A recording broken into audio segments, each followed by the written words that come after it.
thing I have to say about it. If anyone cares what I have to say about it, they can Google me, and they can look for 20 years what I have to say about it. I haven't changed my opinion one iota. Quentin Tarantino called one actor the most expensive cowardice in Hollywood history. He turned down $11 million from Tarantino across 2 films. Another actor showed up to set in a Range Rover, and Tarantino screamed at him until he arrived the next day in a horse-drawn wagon. And then there's the A-list star Tarantino said wasn't even a real movie star. These weren't just creative differences. These were wars. Some of them lasted decades. One almost turned into a fistfight. Today, we're revealing the actors Tarantino refuses to work with and the brutal reasons why.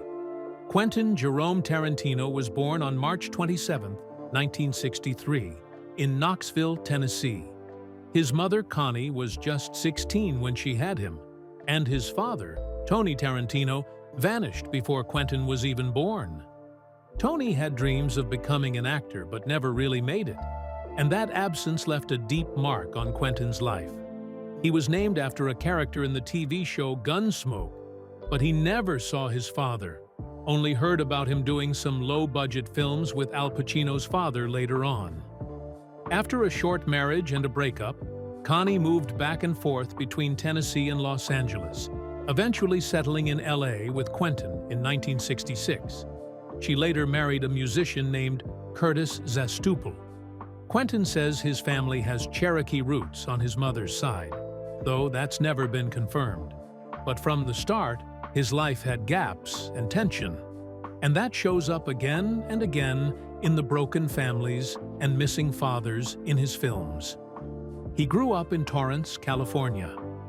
Connie worked hard as a law clerk and took whatever job she could to keep things going. Quentin's obsession with movies started incredibly early. When he was just 4, his stepdad Curtis took him to see Carnal Knowledge and Deliverance. Most kids weren't watching stuff like that at that age, but Quentin was locked in. In 1973, his mom got a misdiagnosis, Hodgkin's lymphoma, and she sent him back to live with his grandparents in Knoxville. That year away, not knowing what was happening with her, made him feel uprooted and uncertain. He lived in poverty, often moving, often wondering what would come next. And all that shaped the gritty characters he would later write. People looking for connection, for family, for control. By 15, he was done with school. He dropped out of Narbonne High School in Harbor City after teachers caught him writing screenplays during class.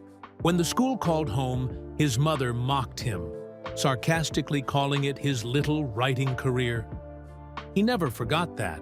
In fact, he promised right then that if he ever got rich, she'd never see a dime of it. And he stuck to that promise, even after making over $120 million. To make money, he lied about his age and got a job as an usher at the Torrance Pussycat Theater when he was 16. It was a low-end adult cinema, but it gave him a first-hand look at exploitation films and underground culture, all of which would bleed into his movies. He saw the raw edge of people's lives up close, and he stored it all away. His early creative efforts were messy. At 14, he wrote Captain Peach Fuzz and the Anchovy Bandit, inspired by Smokey and the Bandit. He was obsessed with crime and misfits even then. He once stole the Switch by Elmore Leonard from a Kmart when he was 15, got grounded for it, then snuck back and stole it again. He was relentless. At 24, he made his first film called My Best Friend's Birthday with his friend Craig Heyman from the video store. The movie was chaotic, the crew mostly friends, and a fire later destroyed over half of the footage.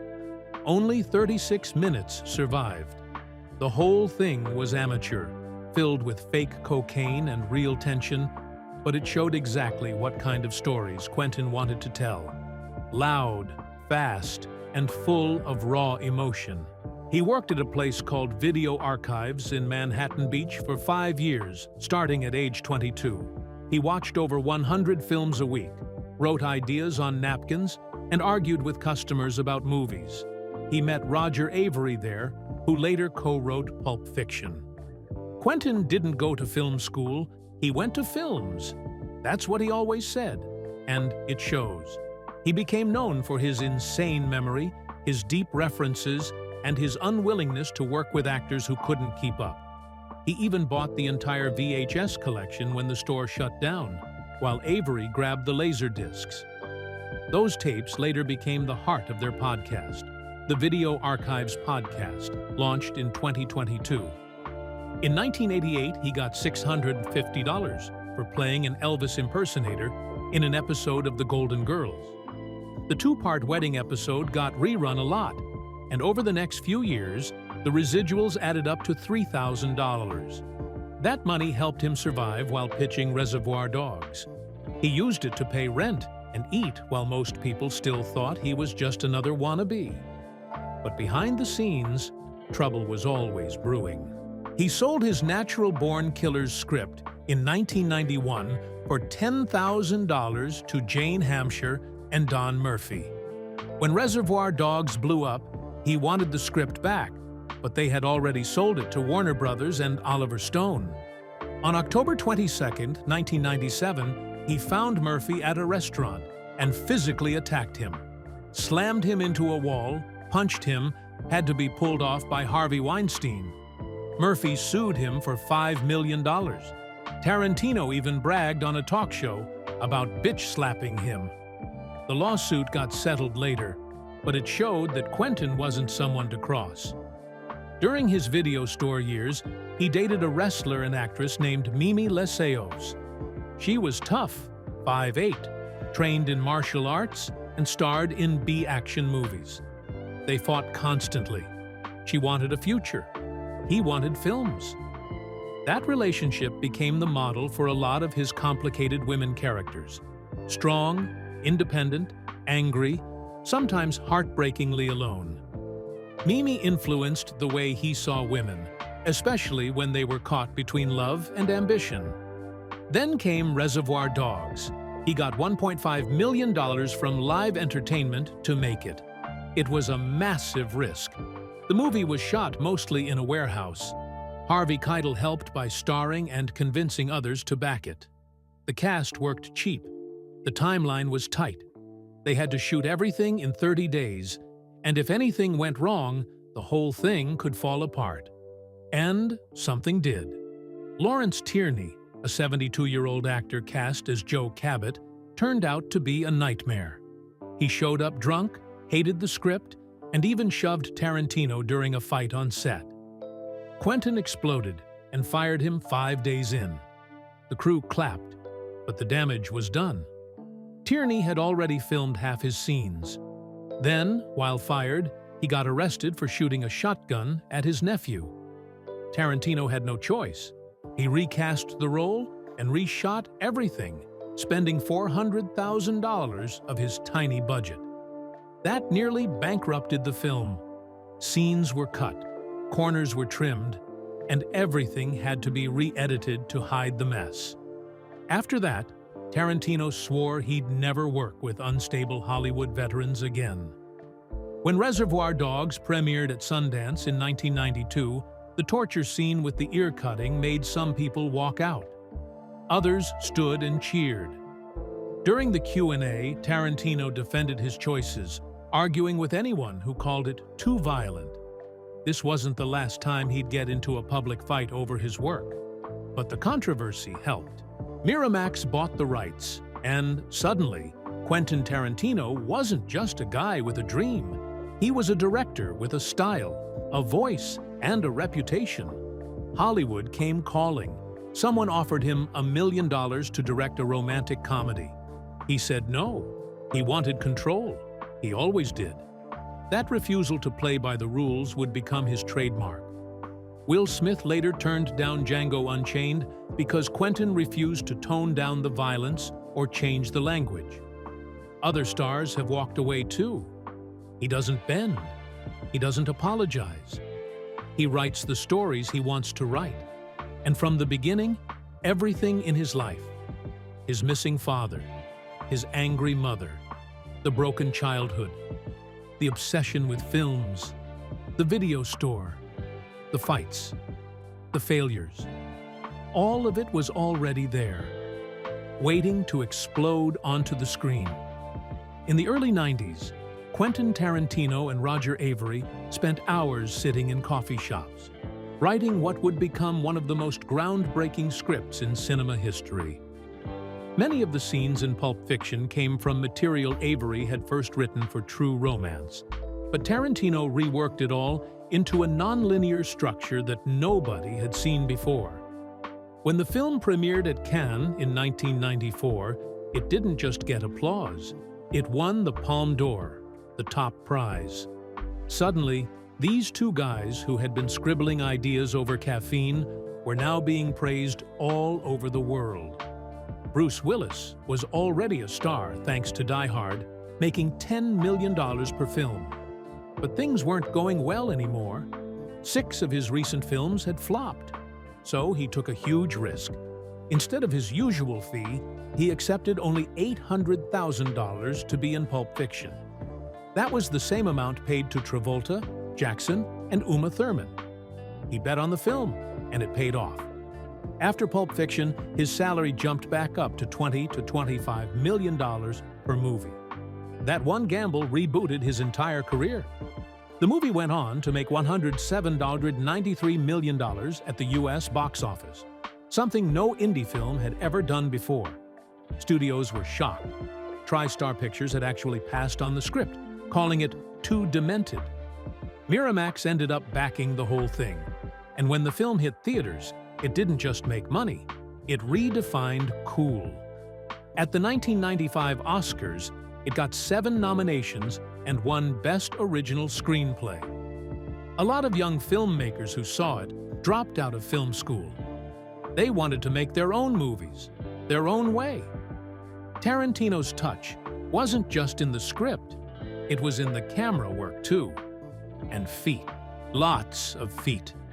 Mia Wallace, played by Uma Thurman, walked barefoot through the diner, and when she lay on the couch after snorting heroin, the camera stayed on her toes. Fabienne, Butch's girlfriend, had her bare feet shown at length in their hotel room. Later, when Tarantino was asked about it, he said he wasn't alone. Other great directors showed feet too, but the jokes followed him.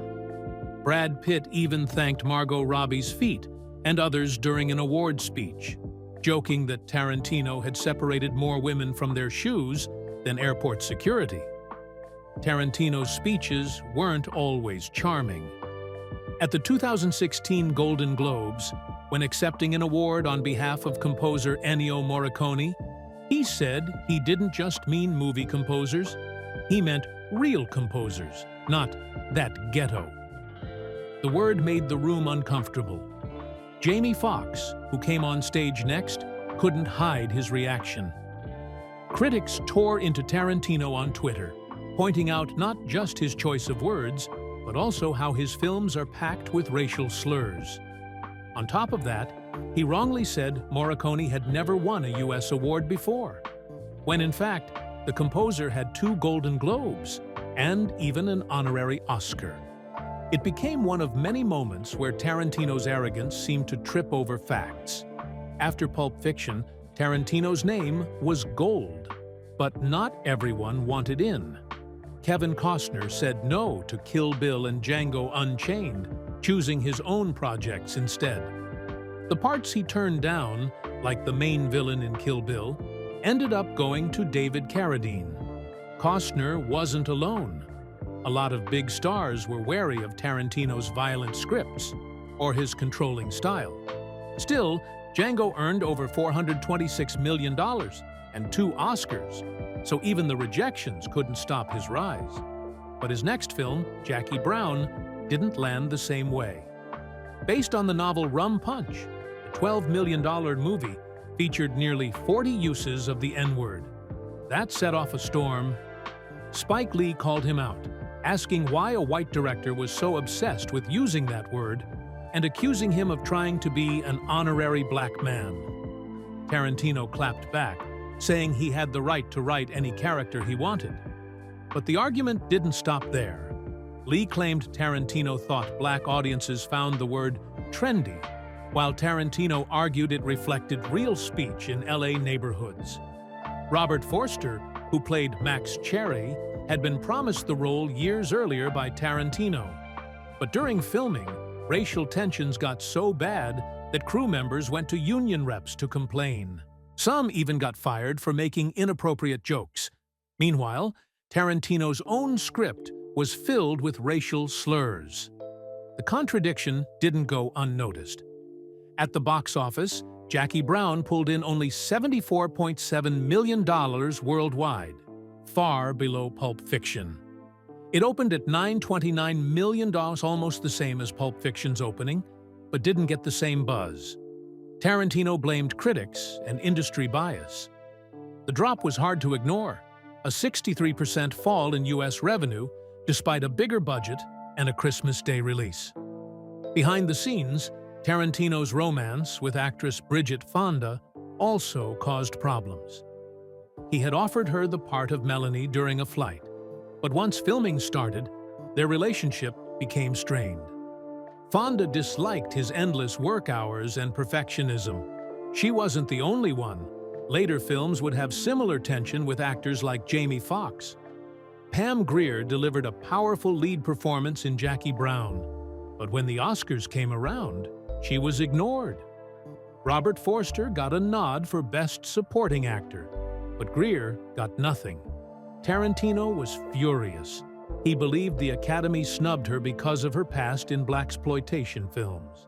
It was the beginning of his long-running belief that Hollywood was rigged against certain types of movies and actors. When it came to Kill Bill, the plan was a single 4-hour epic with a $55 million budget, but it was split into 2 parts. During filming in Mexico, Uma Thurman was injured in a car crash after being asked to drive a vehicle she had warned wasn't safe. She hit a tree, suffered permanent damage, and for years couldn't get access to the crash footage. When her lawyer asked, Miramax told her to sign a waiver. She refused. The accident ended her creative bond with Tarantino. She said she felt like she went from being a partner to a broken tool. Tarantino had originally wanted Warren Beatty to play Bill, but Beatty demanded script changes and left. The role eventually went to Carradine, who had a troubling personal history. His ex-wife had accused him in court documents of having an incestuous relationship and bizarre sexual behavior. Though the allegations were never proven, they resurfaced during filming and cast a shadow over the production. The anime sequence in Kill Bill Volume 1, which tells O-Ren Ishii's origin, cost $2 million alone. Tarantino brought in Japan's production IG to create it. The scene was originally planned to be 30 minutes, but got trimmed to 7. Lucy Liu, who voiced the character, said the reshoots were exhausting and that Tarantino's demand for perfection became torturous. The 2 volumes made $333 million globally, but Tarantino's foot obsession once again stirred talk. He openly discussed it in interviews. Brad Pitt joked about it in award speeches, and critics pointed to his From Dusk Till Dawn scene, where he wrote himself, licking Salma Hayek's feet. George Clooney later mocked Tarantino's tastes, and more conservative folks in the industry found it all a bit much. After Kill Bill, Tarantino directed 2 episodes of CSI in 2005. One of them had a character buried alive. It was classic Tarantino suspense. He even got an Emmy nomination. But then he started ranting on podcasts about how Marvel actors weren't real stars. He said they were just characters, not movie stars. Robert Downey Jr. clapped back, calling the comments a waste of time. Tarantino didn't name names, but it was clear he had a problem with how Hollywood was changing. He saw himself as one of the last real filmmakers standing in a world of franchises and sellouts. Quentin Tarantino never forgets a grudge, especially when it comes to actors who rubbed him the wrong way. It all started with Chevy Chase. Back in the late 70s, Tarantino watched Foul Play and instantly hated how Chase treated every scene like he was still doing a sketch on SNL. Nothing felt real to him. When Tarantino got the power years later, he tried offering Chevy a cameo in Pulp Fiction. Just 2 days of work. But Chevy's agent asked for $50,000, and Chevy himself turned it down, calling the script too vulgar. Tarantino never forgot it. Then he learned about the way Chase tormented writers on Community, even firing the show's creator, Dan Harmon. That was it. Tarantino started calling Chevy a cancer on sets, and made it clear the man was done in his book. Then there's Miles Chapin. It wasn't even about acting. In 1981, Tarantino was 18 and sitting in the New Beverly Cinema watching The Funhouse. Chapin came on screen wearing a preppy sweater and khakis, and for some reason, it made Quentin physically sick. Not the character, just him. Something about the smug face, the privileged look. From that moment, Tarantino decided he hated him. He even tracked his career over the years, noting with a weird satisfaction how Chapin vanished from films after Speed Zone and ended up in real estate. Selling million-dollar apartments in Manhattan? Tarantino thought that was poetic justice. He says he'd cast a mannequin before ever hiring someone like Chapin. That hate has now lasted over 40 years. But the most expensive grudge of all belongs to Kevin Costner. Twice, Tarantino offered him major roles. First in Kill Bill, with a $3 million paycheck for 12 days of shooting. Costner said no, claiming he was working on a sequel to Dances with Wolves, which never even got made. Then, in 2012, Tarantino offered him the role of Calvin Candy in Django Unchained. $8 million on the table. But Costner's team wanted the brutal fight scenes cut from the script. Tarantino refused, so Costner walked away again. Leonardo DiCaprio took the part instead and got nominated for an Oscar. Tarantino later said Costner's rejections were the most expensive cowardice in Hollywood history. And when Costner criticized the violence in Once Upon a Time in Hollywood, Tarantino shot back that Costner had been creatively bankrupt since 1990. Jamie Foxx showed up on the set of Django Unchained with a Louis Vuitton bag and a sleek Range Rover. He was a star. But Quentin Tarantino didn't want a star. He wanted a slave. The second Foxx walked in, Tarantino snapped. He shouted across the set that Django wasn't supposed to be cool, wasn't supposed to be rich, wasn't supposed to carry swagger. He screamed at Jamie, told him to forget the Range Rover, forget the bag, forget Jim Brown. The next day, Jamie arrived in a horse-drawn wagon. It wasn't a joke. It was Quentin's way of tearing down everything modern, everything dignified, so Jamie could feel the weight of what it meant to be Django. That moment broke something. Jamie later admitted how dehumanizing it felt. It wasn't acting anymore. It was method, pushed to the edge. Quentin stripped away comfort, like peeling off skin. Jamie gave a powerful performance, even got an Oscar nod. But the warmth between them froze. Tarantino didn't like that Jamie improvised. He called it disruptive. He never cast him again. Samuel L. Jackson stayed in the family. Jamie didn't. Edward Norton and Tarantino never worked together, but they didn't have to for sparks to fly. Tarantino couldn't stand him. He called him a scumbag, a control freak, a guy who confused smugness with talent. And he had his reasons. Norton had a history. On American History X, he took over the film, added 40 minutes, wrestled the final cut away from the director. The mess got so bad, the director tried to remove his own name from the credits and replace it with Humpty Dumpty. That's not metaphor. That actually happened. And in meetings, Norton once showed up with a rabbi, a priest, and a monk. Not for a joke. He brought them as backup to guide negotiations. For Tarantino, a man who treats his scripts like gospel, that was unholy. He said if Norton ever touched one of his films, it would go nuclear. And looking at Norton's rewrite-heavy firing from Incredible Hulk, it's not hard to see why. Then there's Denzel. On Crimson Tide, Tarantino added some dialogue, the N-word, and Denzel wasn't having it. He called Tarantino out in front of the crew, didn't take it backstage, didn't keep it quiet. He said, if we're gonna talk, we talk now. It was raw. It was public.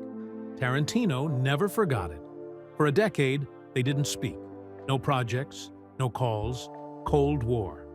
But in 2005, Denzel stepped up. He apologized, said it's not worth carrying forever. He let it go.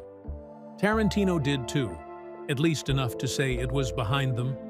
Irony had its own laugh when Denzel's daughter ended up working on Django Unchained in 2012.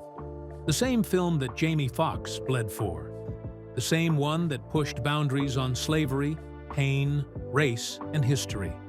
And through all that, Tarantino still never cast Denzel, even though he once said it would be an honor. The history between them was just too loud. Will Smith had the chance to be Django.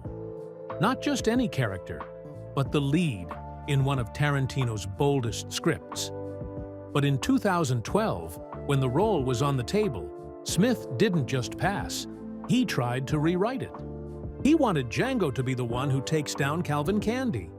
He didn't like that Dr. King Schultz got that final defining moment. Smith told Entertainment Weekly in 2013, "Django wasn't the lead, I need to kill the bad guy." That was his line in the sand. Tarantino wasn't having it. He refused to shift the story's structure, and Jamie Foxx stepped in. Foxx played it straight. No rewrites, no conditions, just immersion.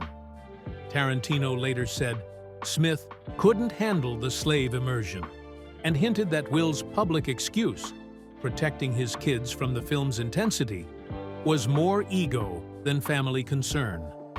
Behind the smiles and PR talk, the whole thing lit up as one of Hollywood's most quietly intense feuds. Fast forward to George Clooney. He and Tarantino had a history going back to From Dusk Till Dawn in 1996, but things fell apart in 2019 when Tarantino made a brutal jab. He said Clooney wasn't a real movie star, just dismissed him outright. "He's not a movie star. Name me a movie since the millennium." That wasn't just a throwaway line. It cut deep. Clooney, who won his Best Supporting Actor Oscar for Syriana in 2005 and built most of his legacy after 2000, wasn't going to let that slide. In a 2024 GQ interview with Brad Pitt, Clooney fired back. "Since the millennium? That's kind of my whole fucking career." Then came the closer. "So now I'm like, dude, fuck off." The tension wasn't just personal, it was philosophical. Tarantino kept railing against the Marvelization of Hollywood. Clooney, a more studio-friendly figure, leaned the other way. One saw art, the other saw the business. And just like that, decades of shared history came to a halt.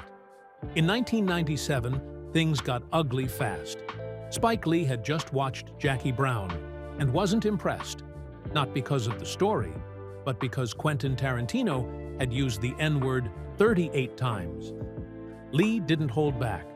He asked if Tarantino was trying to become an honorary black man, and the press jumped on it. Tarantino didn't stay quiet. He called Lee the Jesse Jackson of cinema, basically accusing him of being the self-appointed gatekeeper of who can tell black stories. That wasn't just a comeback, it was gasoline on fire. 15 years later, in December 2012, the wounds hadn't healed. Lee boycotted Django Unchained without even watching it. He tweeted that slavery wasn't some spaghetti western, it was a Holocaust. That tweet went viral. And the movie? It had over 110 uses of the N-word. Tarantino shot back hard, saying Lee was just bitter because he was telling better black stories than him. That hurt. But it got even more personal when they accidentally crossed paths. Tarantino admitted later that he was ready to fight. "I was all set to kick his ass," he said, furious that Lee had made it public instead of handling it privately. It wasn't just tabloid drama. A college professor built an entire course around their feud. This wasn't just two filmmakers clashing. It was a cultural battle about race, ownership, and who gets to tell whose story. And it didn't die down with time. It became part of their legacy. But if that wasn't enough chaos in Tarantino's early years, go back to 1991, when he was just starting Reservoir Dogs.